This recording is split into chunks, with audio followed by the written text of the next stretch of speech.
ऑफिसला जात असताना काल एक छोटा मुलगा गाडीपाशी आला. एका हातात लाकडी खेळणं नाचवत दुसऱ्या हाताने काच ठोठावू लागला. काच खाली करून विचारलं, काय रे? सर, ए ले लो ना गाडी, मैं लगाने के लिए बस 50 रुपये में है. डुगुडुगू कंबर हलवणारी एक लाकडी बाहुली दाखवत तो म्हणाला. क्यों, क्या है इसमें खास? सरळ नको न म्हणता मी उगाच वाकडा प्रश्न केला. एका क्षणासाठी थांबून तो 3.5 फूट उंचीचा मुलगा म्हणाला, सर, हे जादू की गुडिया है. हां, क्या जादू करती है?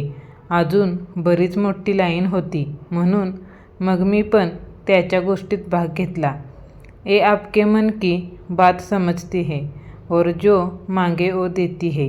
अभी देखो, आप मांगोगे ना, ए सिग्नल छूटे तो देखो 1 मिनिट में छूटेगा. छोट्याने जी शक्कल लढवली त्याचं कौतुक वाटलं आणि ती बाहुली मी घेतली, डॅशबोर्डवर ठेवली. अगदीच वाईट नव्हती ती दिसायला. सिग्नलमधून बाहेर पडलो आणि फोन वाजू लागला. मोहित कॉलिंग. हा आता रिव्ह्यूचे अपडेट मागणार. गेल्या गेल्या आज रिव्ह्यू मीटिंगमध्ये मोहित नसायला हवा यार. माझ्या बाजूने बोलायचं सोडून मलाच तोंडघशी पाडतो सारखं. फोन न उचलता मॅनेजरच्या नावाने मुक्ताफळं उधळत निघालो. ऑफिसमध्ये शिरून फटाफट लॅपटॉप उघडला. रिव्ह्यूचा PPT उघडला.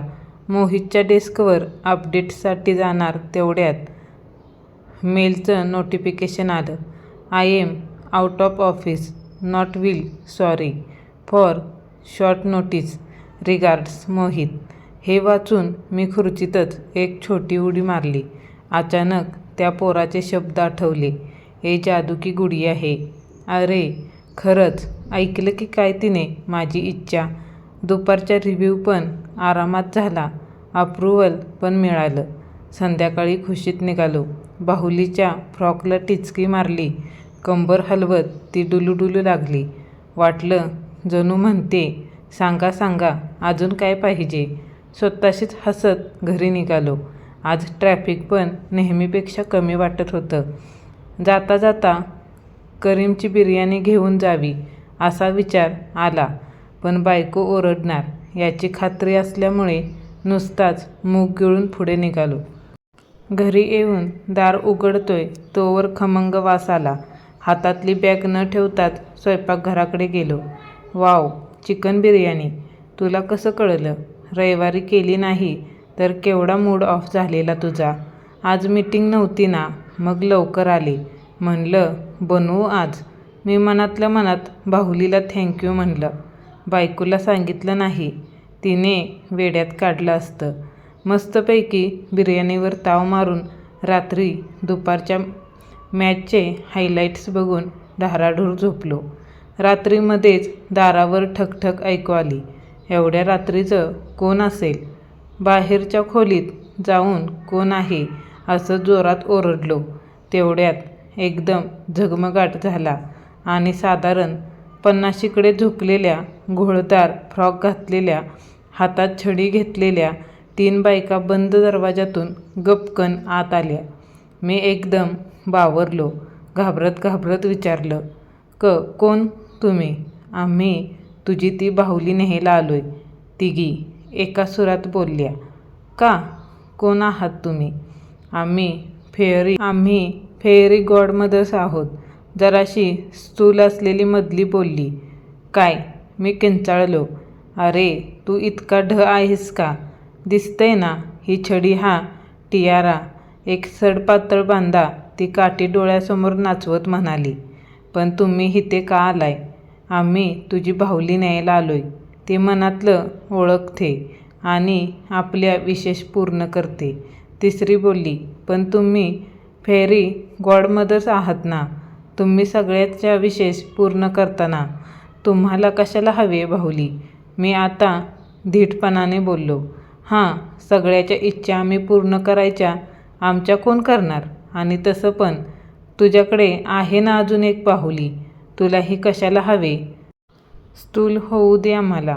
मध्यम जादू की गुडिया, सडपातळ अहो, नाही आहे दुसरी माझ्याकडे. आजच सकाळी घेतली आहे मी विकत. मी नाही देणार, मी ठणकावून सांगितलं. तिघींनी डोळे मोठे केले. बघूच कसा देत नाही. पकडा ग ह्याला, स्थूल ओरडली. मी बाहुली घेऊन पळू लागलो. अचानकच आमची लिव्हिंग रूम मोठी झाल्यासारखी वाटली. एकीने काडी फिरवली. मी खाली वाकून ती चुकवली. किचनमध्ये गेलो. लायटर घेतला आणि त्यांना भीती दाखवू लागलो. सडपातळने सरळ कांडी फिरवली आणि लायटरची काकडी झाली. एकीनं नुसता हात घुमवला आणि बर्फाच्या बाहुल्या भोवतणी तयार झाल्या. त्यातली एक बाहुली फोडून बाहेर पडलो. बेडरूमच्या दारावर धडका मारल्या. ऋता ऋता दार उघड. पण बायको दार उघडत नव्हती. त्या मागून आल्या. बस, खूप पाहिलं ह्यांचे नखरे, स्थूल म्हणाली. तिने एकदा काडी फिरवली. माझे पाय दोरखंडाने आवळले गेले. मी आडवा पडलो. इतक्यात हात पण आवळले गेले. ती बाहुली उडून सडपातळच्या हातात पडली आणि झुप करून त्या गायब झाल्या. आणि मी दचकून जागा झालो. अलार्म वाजत होता. शेट, स्वप्न होतं. मी डोळे चोळले. काय वियर्ड स्वप्न होतं यार. हे ऋताबरोबर डिझनी कार्टून बघणं बंद केलं पाहिजे. तोंड धुवून सरळ आंघोळीलाच गेलो. असं का स्वप्न पडलं असेल असा विचार करत आंघोळ संपली आणि लक्षात आलं. टॉवेल न घेताच आलो. ऋताला हाक मारणार तेवढ्यात बाथरूमच्या दारावर टकटक झाली. अहो गोकुळराव, टॉवेल विसरलात तुम्ही. घ्या आवरून. टेबलवर बसलो. काल सगळी बिर्याणी संपवून पण आज जाम भूक लागली होती. गरमागरम चहा आणि पोहे बायकोने समोर ठेवले. मला मगाशी भूक लागली होती. मग मी खाऊन घेतलं. चहा प्यायला टेबलवर बसत ती म्हणाली, ए ऋता, तू मला उगाच त्या कार्टून फिल्म्स बघायला जबरदस्ती करत जाऊ नकोस हं. हां, हे काय मध्येच कार्टून फिल्म्स? आणि तुला अजिबातच नाही आवडत का कार्टून्स? हो, नको बघत जाऊ उद्यापासून, पपी फेस करत ती म्हणाली. चहा संपला तसं उठून बाहेर गेली. ऋतू, पेप. मी वाक्य पूर्ण करणार इतक्यात आत आली. काय बाई ह्या हेडलाईन्स, सकाळी सकाळी डिप्रेशन येतं. तूच वाच हे. माझ्या हातात पेपर देत ती म्हणाली. मी पटकन तिच्या चेहऱ्याकडे बघितलं. तिने नजरेनेच काय विचारलं. पेपर चाळून चहा पिऊन उठलो. कुठला शर्ट घालायचा म्हणून कपाट उघडलं. तुझा शर्ट ठेवलाय बघ इकडे बाहेर. कालचा शर्ट किती मळवलायस रे? ऑफिसला जातोस की रस्ता बांधायला? स्वतःच्या ड्रेसला इस्त्री करून ठेवत बाहेरच्या खोलीतून ती बोलली. एकदम तिच्यापाशी गेलो. तिला जवळ ओढलं. कुशीत घेतलं. तिच्या गालावर हात ठेवला. सॉरी. तोंडातून एकच शब्द बाहेर पडला. डोळे मोठे मोठे करून भुवया उंचावून तिने विचारलं, काय रे, काय झालं? इतकं काही नाही. लॉन्ड्रीला देईन फार तर. नाही, त्यासाठी नाही. माहीत नाही कशासाठी. काल इतकी छान बिर्याणी बनवली होतीस तर मी साधं थँक्यू पण म्हणलो नाही. सकाळपासून किती काय करतेस न सांगता. तुला कितीतरी गोष्टी न बोलता कळतात आणि ते मला कळलं नाही त्यासाठी. आता मला कळलं त्या काय म्हणत होत्या. माझ्याकडे ऑलरेडी एक बाहुली आहे आणि मला कळलंच नाही. तू आहेस माझी मनकवडी बाहुली. कोणत्या बाहुली कसली?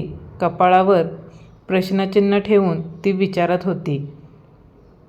तिच्याकडं नुसतंच कौतुकानं बघितलं आणि मिठी अजून घट्ट केली.